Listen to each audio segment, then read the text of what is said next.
The notification came at 11:47 p.m. on a Tuesday.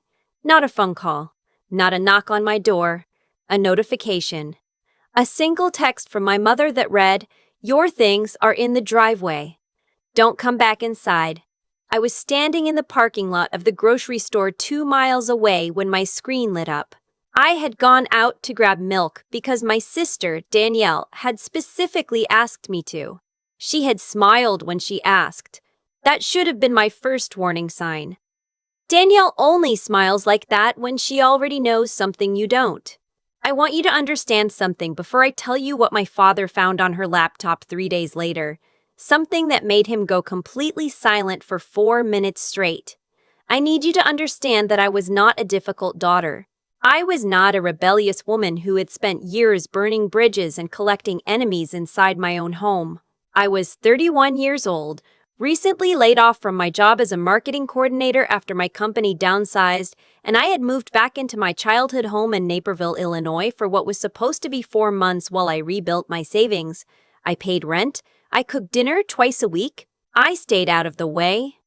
But there is something about being the functional one in a family that has decided, somewhere along the way, that one child is the star and one child is the understudy.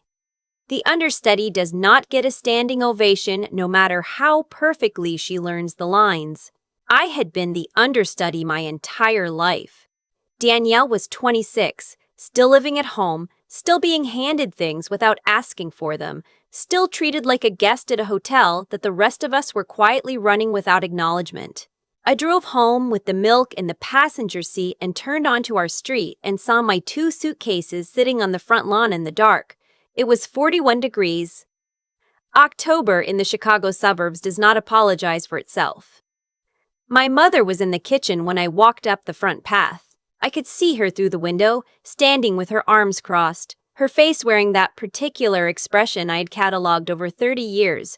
Not anger exactly, but righteous certainty. The expression of a woman who believes she has already won. The door was locked. I rang the bell.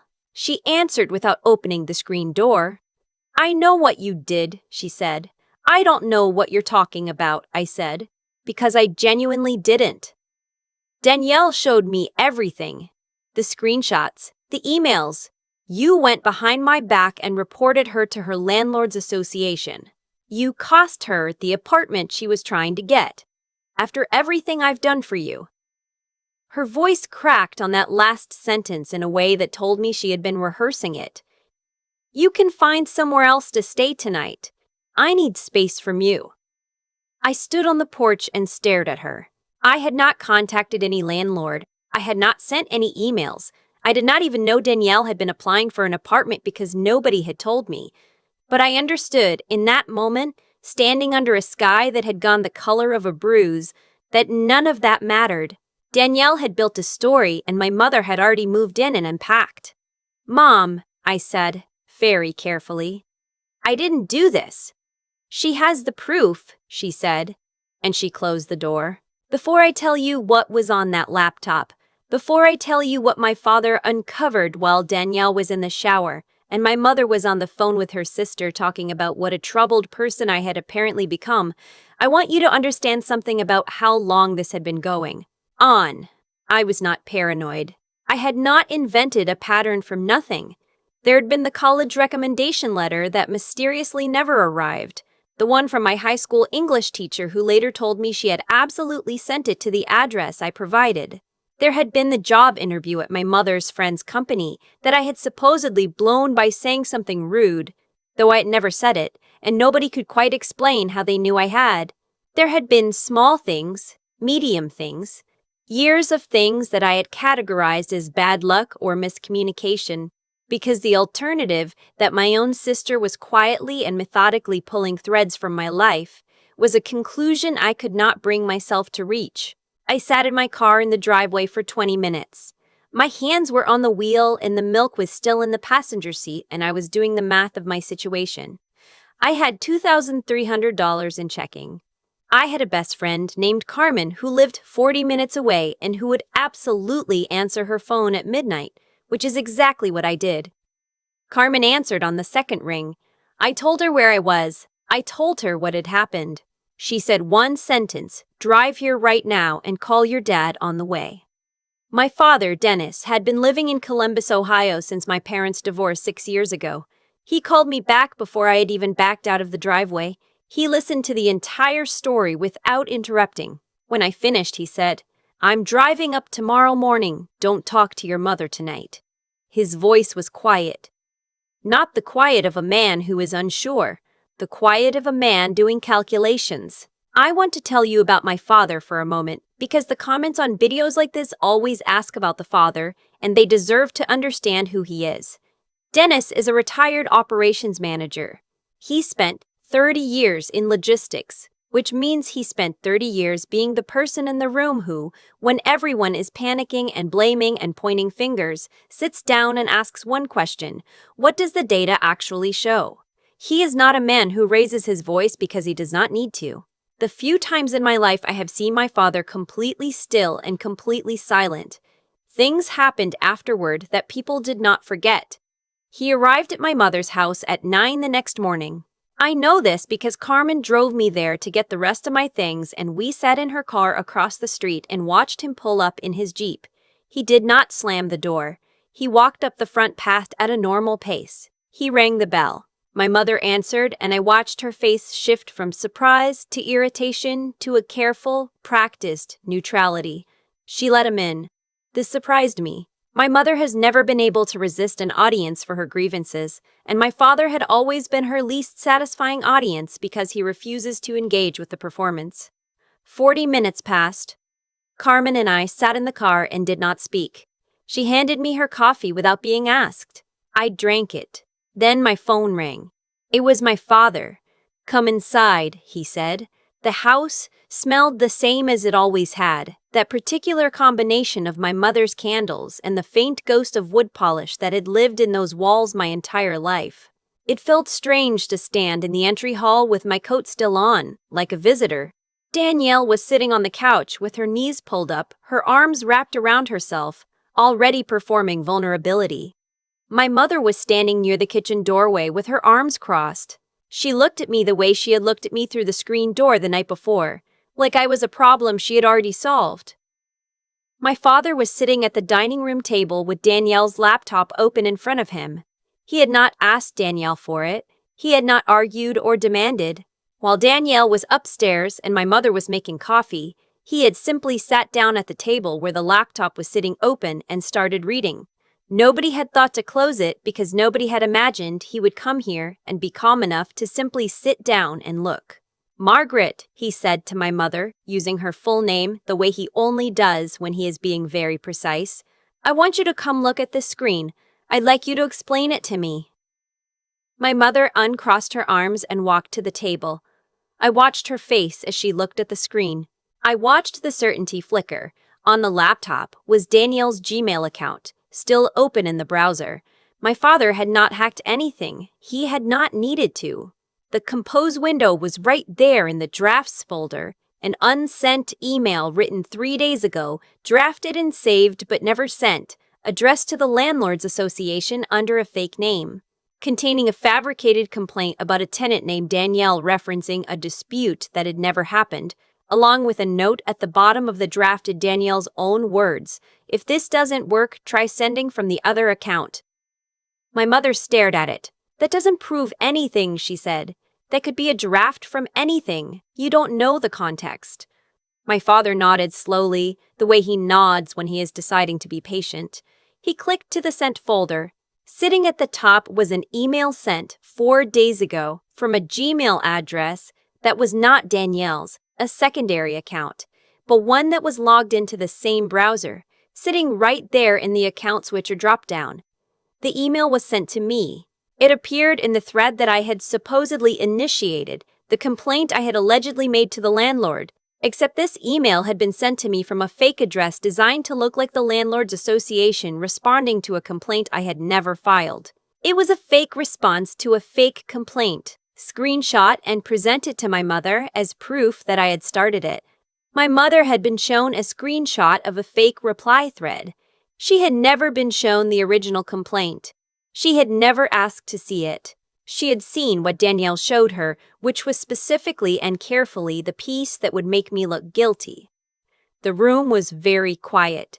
I watched my mother's face do something I had only seen it do twice in my life. The certainty didn't just flicker. It went out. "She's 26, Dennis," my mother said finally, and her voice had lost its shape. "She makes mistakes. She was scared about the apartment." My father looked at her for a long moment. He did not raise his voice. He did not gesture at me or invoke my name. He just said, "Keep reading," because he wasn't finished. He had seen something else. He opened the browser history. I need you to understand that I had not asked him to do this.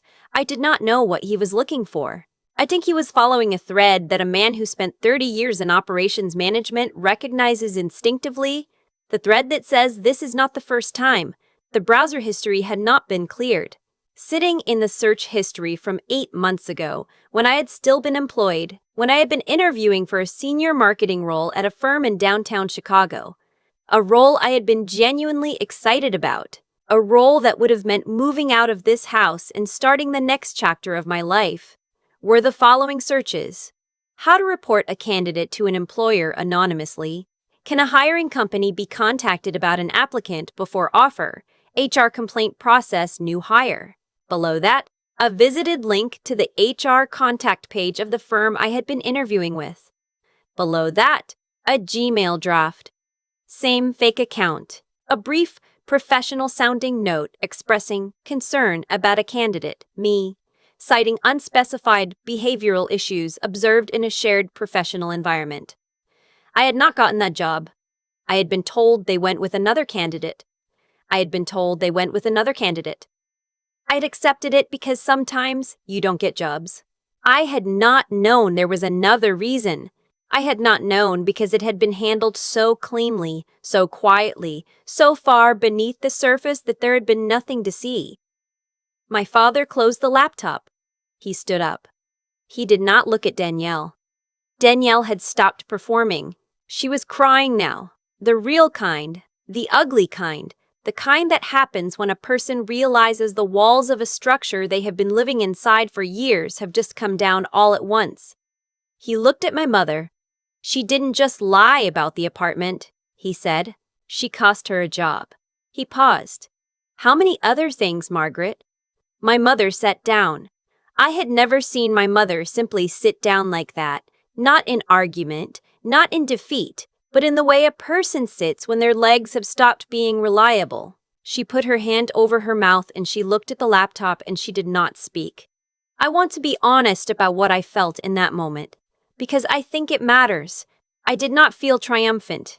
I did not feel the satisfaction that people in comment sections always hope for, the clean vindication that arrives like a sunrise.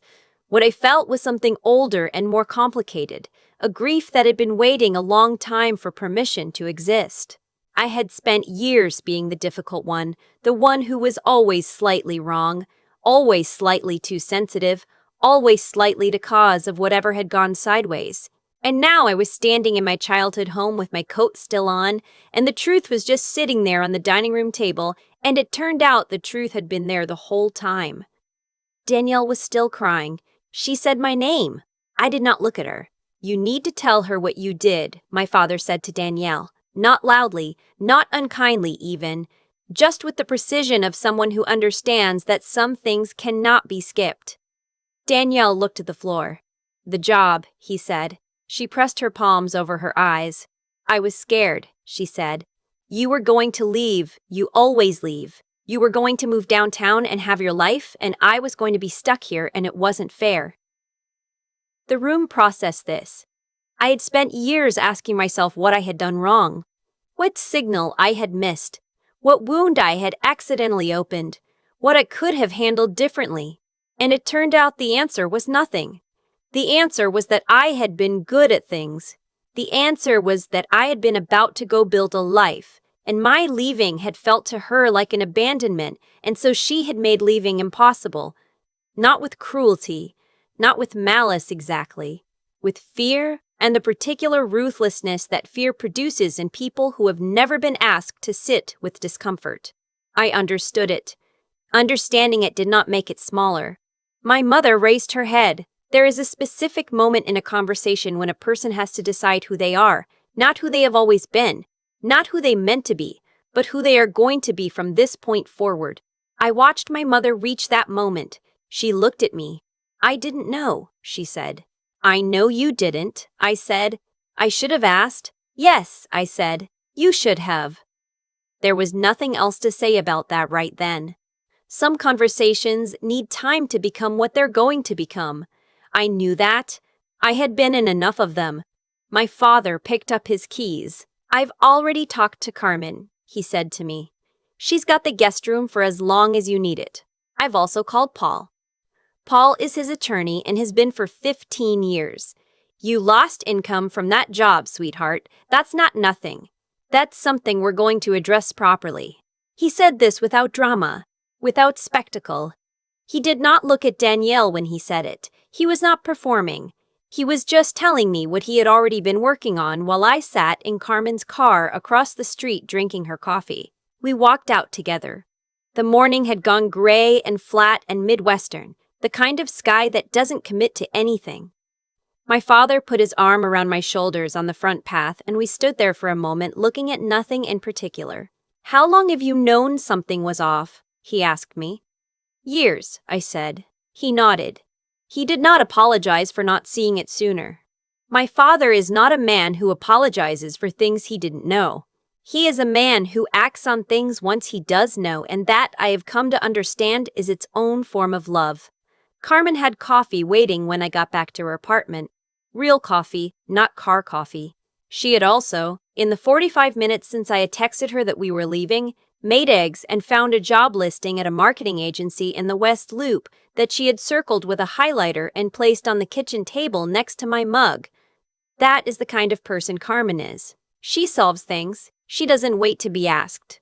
I sat down at her kitchen table, and I looked at the job listing, and I thought about the version of my life that had been rerouted without my knowledge 8 months ago, the path that had curved when I wasn't looking, and I thought about how long I had been wandering slightly to the left of where I was supposed to be, feeling the wrongness of it without being able to name the cause. I applied for the job that afternoon. 3 weeks later, I heard back. I want to tell you how this ends, because I know that is what you came here for. Danielle and my mother did not end up in a situation as dramatic as some of you might expect. There was no eviction, no sheriff at the door. Life is usually less cinematic than we need it to be. What happened was quieter and, I think, heavier. My father's attorney sent a letter. Danielle's interference with my employment was documented. The conversation about remedies was uncomfortable and ongoing. My mother, to her credit, did not fight it. I think the weight of what she had enabled, not out of cruelty but out of a preference for a comfortable story, had settled onto her in a way that changed her posture. She calls me now. Not every week. But she calls. The calls are shorter than they used to be and more careful and somehow more honest. Danielle moved out 3 months later. I don't know all the details of where she went or what she told herself about what happened. I hope she found a therapist. I mean that without sarcasm, which I know might be hard to believe, but fear that has been running a person's decisions for 26 years doesn't need punishment. It needs interruption. I got the job. I have my own apartment now on the north side of the city with windows that face east and let in the morning light and a lease signed with my own name on it, which sounds like a small thing and is not a small thing at all. There is a version of this story where the lesson is about my sister, about what she did and what it cost and what she deserves. I thought for a long time that was the story I was carrying.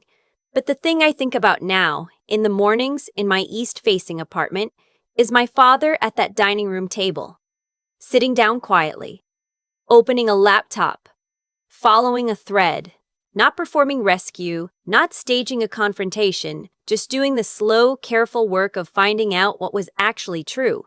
I think about the version of me that was standing outside her own childhood home in the dark with 41-degree air and a bag of groceries, trying to understand how 20 minutes had rerouted her entire evening. And I think about the thing I did not do in that moment, which was beg, which was collapse. which was apologize for something I had not done just to be allowed back inside a warmth that was never unconditional in the first place. I called my father. That was the right thing, not because he fixed it, though he did, but because he was the person in my life who wanted to know what was true, who sat down and looked, who would rather have the uncomfortable data than a comfortable story. I am 31 years old and I am starting over in a lot of ways, and some days that is terrifying and some days it is just Tuesday. But I am starting over in an apartment I chose, in a city I love, with work I am good at, and there is no version of my sister's fear that could have given me that. She thought keeping me close was the same as keeping me safe. She thought tangling up my path was the same as not being left behind. What she didn't understand, what I think she is, maybe just starting to understand, is that the people who love you do not build walls around your future to keep you near them. They sit down at the table, they open the laptop, they follow the thread all the way to the end, and then they hand you the job listing with the highlighter and tell you the eggs are getting cold. I used to think that the hardest part of being wronged by someone you love is the moment it happens. The door closing, the text message, the cold air outside a house that still has your name somewhere inside it. But I've learned, slowly and not without some cost, that the hardest part isn't the moment. The hardest part is the years before the moment. All the small wrongnesses you talked yourself out of noticing because the alternative was a truth you weren't ready to hold. What happened to me wasn't a sudden storm. It was a slow, quiet erosion. A job I didn't get. A letter that never arrived. An opportunity that curved away from me at precisely the moment I was reaching for it. I had chalked those things up to bad timing, to competition, to the ordinary friction of a life that doesn't always go the way you planned. I had been generous with my explanations, too generous, and that generosity cost me years. There is something I want to say about cause and effect, because I think we misunderstand it constantly. We expect consequences to arrive loudly, immediately, wearing a name tag. We expect a person who does harm to be visibly, undeniably the cause of that harm. But that is not how it works. Actions build quietly. They compound in the dark. A choice made to sabotage someone's future doesn't announce itself. It just changes the shape of that future without explanation. And the person living that future has to do an enormous amount of work just to understand why their path keeps curving. Danielle did not think of herself as someone causing harm. I believe that completely. She thought of herself as someone who was frightened, someone who was trying to hold on, someone who had confused proximity with connection and believed that if I left, something essential would be lost. That fear was real. Fear usually is, but real fear, unchecked and unexamined, does real damage. It does not get a pass simply because it came from a hurt place. What I've come to understand about integrity, about the kind of person you are when no one is watching and nothing is at stake, is that it isn't built in dramatic moments. It is built in the small ones. In whether you tell the truth when a lie would be easier. In whether you sit with your discomfort instead of transferring it onto someone else. In whether you are willing to be the one who stays smaller for a while so that someone you love can grow. Danielle failed that test for years, quietly, in ways that took my father sitting down at a table and following a thread to finally bring into the light. And my father, his integrity showed up the same way.